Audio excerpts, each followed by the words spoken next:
দাম্পত্য জীবনের সুখের জন্য একে অন্যের তারিফ করার কোনো বিকল্প নাই। প্রিয় নবী সাল্লাল্লাহু আলাইহি সাল্লাম তার স্ত্রীদের তারিফ করতেন, প্রশংসা করতেন।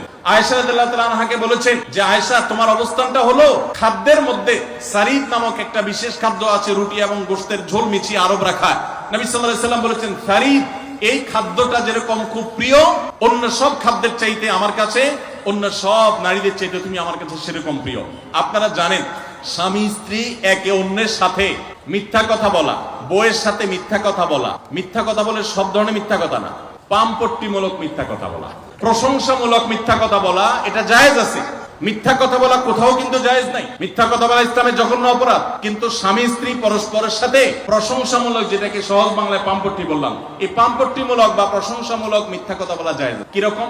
আবার এটা যাই এখন থেকে বাজার থেকে 500 টাকার কাপড় নিয়ে যায় বলেন 2000 টাকা দিয়ে কিনে, এটা কিন্তু জায়েজ নাই। কেন জায়েজ নাই?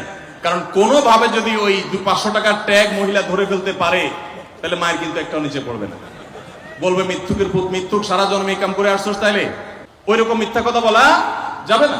আমার পরিচিত এক লোক আছে, সরকারি একজন কর্মকর্তা বড়, উনি বলেন যে মহিলাদেরকে বাজার করে খুশি করার মতো কঠিন কাজ আরেকটা খুব কম আছে। যারা সংসার করেন তারা জানেন। কারণ আমি একটা কথা প্রায় বলি, দুনিয়াতে বহু বুদ্ধিমান মানুষ আছে, বহু চালাক মানুষ আছে, কিন্তু একটাও চালাক বা বুদ্ধিমান স্বামী আছে বলে আমার মনে হয় না পৃথিবীতে। বুঝা ঠিক বলছে? বহু চালাক বুদ্ধিমান মানুষ দুনিয়াতে আছে, কিন্তু কোন চালাক বা বুদ্ধিমান স্বামী দুনিয়াতে। তার মানে কি? প্রত্যেকটা বউয়ের কাছে তার স্বামীটা হলো আস্ত বেকুব। যত বড় শিক্ষিত হোক, যত বড় রাজনীতিবিদ হোক, যত বড় মাথালা হোক, যত বড় শেয়ানা হোক, যত বড় ব্যবসায়ী হোক, বউয়ের কাছে বউগুলা, সব বউরা, মহিলারা মনে করে কি এই বেটা বেকুব। ম্যাক্সিমাম ক্ষেত্রে এটার ভিতরে আলাদা একটা আনন্দ আছে। বউয়ের কাছে বেশি শেয়ানা সাজার ভিতরে বেশি আনন্দ নাই।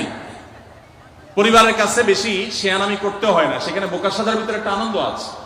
যাই হোক, তো ওই যে ভদ্রলোকের কথা বলছিলাম, বাজারের কথা বলছিলাম, যে বাজার করে মহিলাদের খুশি করা খুব কঠিন।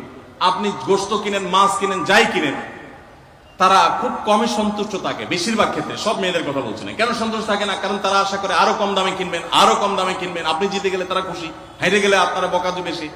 তো এক সরকারি কর্মকর্তা, বড় কর্মকর্তা, আমাকে বলতেছিলেন যে দেখেন, আমি সারা জীবন বাজার করি আর বইয়ের বকা শুনি। আমি চলে যাওয়ার পর আমার অফিসের একজন কেরানি আছে, তাকে দায়িত্ব দিছি বাজার টাজার করার জন্য।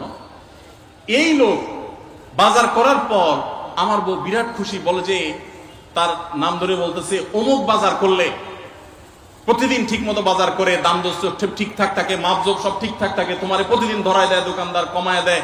2 কেজির গোশত আমার কাছে মনে হয় 1.5 কেজি দিছে, ওজন কম দিছে মনে হয়, নজরে উঠে না। তো লোকটা বলেছে আমার খুব সন্দেহ হলো, একই দোকান থেকে আমিও আনি, সেও আনে, আর আমার তো ঠকানোর কথা না, পরিচিত দোকানদার। তাহলে মহিলা এই কথা বললো, তার ব্যাপারে কাহিনীটা কি? তারা ডেকে বলছে, বলো তো কাহিনী কি, সিক্রেটটা কি? তো লোকটা বলতেছে যে স্যার, সত্য বলতে কি, আমি গোশত 3 কেজি কিনলে ম্যাডামকে বলতাম 2 কেজি, 1000 টাকা কিনলে ম্যাডামরে বলতাম 500 টাকা। টাকা তো আপনি দিবেন, আপনার সাথে বোঝাপড়া হবে, কিন্তু আমি জানি বাসায় এটা বললে বউরা খুশি থাকে। তো এই জন্য আমি একটু কমায় কমায় বলি দাম, আর জিনিস কমায় কমায় বলি। তখন সে প্রতিদিন 2 কেজি মাংস যেটা দেখে আপনি আনেন, আজকে দেখে যে সে 1 কেজি মাংস ওই পরিমাণ, তখন সে তো খুশি হবেই স্যার। তখন ওই লোকটা বলতেছে, দেখেন, সে এইটা করে আমার গোটা সংসারে আগুন ধরায় দিচ্ছে। তো এইভাবে মিথ্যা কথা বলা কিন্তু জায়েজ নাই। কোন মিথ্যা কথা বলা জায়েজ আছে? ধরেন আপনি আপনার বউরে বললেন, দেখো তুমি চাঁদের চাইতেও সুন্দর। কিসের চাইতে সুন্দর? ভাই, চাঁদের চাইতে উজ্জ্বল মানুষ হয় সম্ভব? ডাহা মিথ্যা কথা না? কিন্তু এই মিথ্যা কথা বলা কি আছে? জায়েজ আছে। সৌদি আরবের একজন আলেম, ডক্টর আয়েজ আল কারনি, মুসলিম বিশ্বের সবচেয়ে জনপ্রিয় আলেমদের মধ্যে একজন।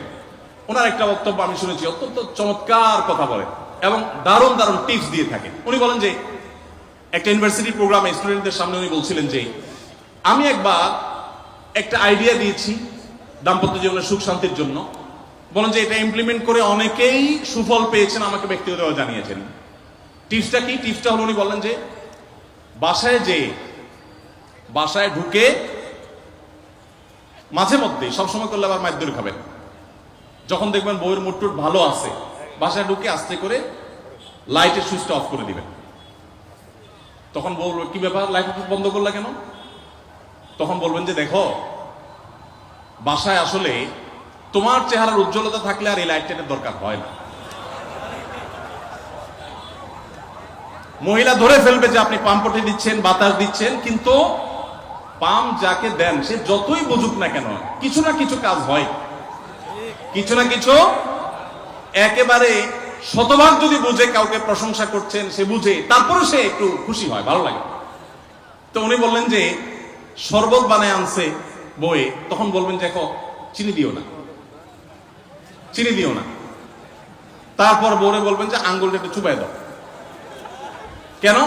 কারণ তুমি আঙ্গুলটা চুবাই দিলে ওটা চিনি চালি বেশি মিষ্টি লাগে। এই যে কথাগুলো, এই কথাগুলো আসলে সত্য কথা না। তো এই টাইপের কথা স্বামী স্ত্রীর মধ্যে মিথ্যা হলেও সেটা কি আছে? জায়েজ আছে। ভাইরা আমার, এই জন্য দাম্পত্য জীবনে সুখ শান্তির জন্য একে অন্যকে ভালোবাসা, প্রশংসা করতে জানা, বিশেষ করে স্বীকৃতি দিতে জানা, ভালো গুণগুলোর কথা বলা, এটা হারিয়ে গেছে। অনেকে মনে করে যে না, ভালো গুণ বললে মাথায় উঠবে। এটা ভুল। মাথায় উঠবে সেটা ব্যালেন্স করার জন্য আপনাকে অন্য কাজ করতে হবে, কিন্তু তাহলে প্রশংসা করতে কার্পণ্য করা যাবে না, স্বীকৃতি দিতে হবে।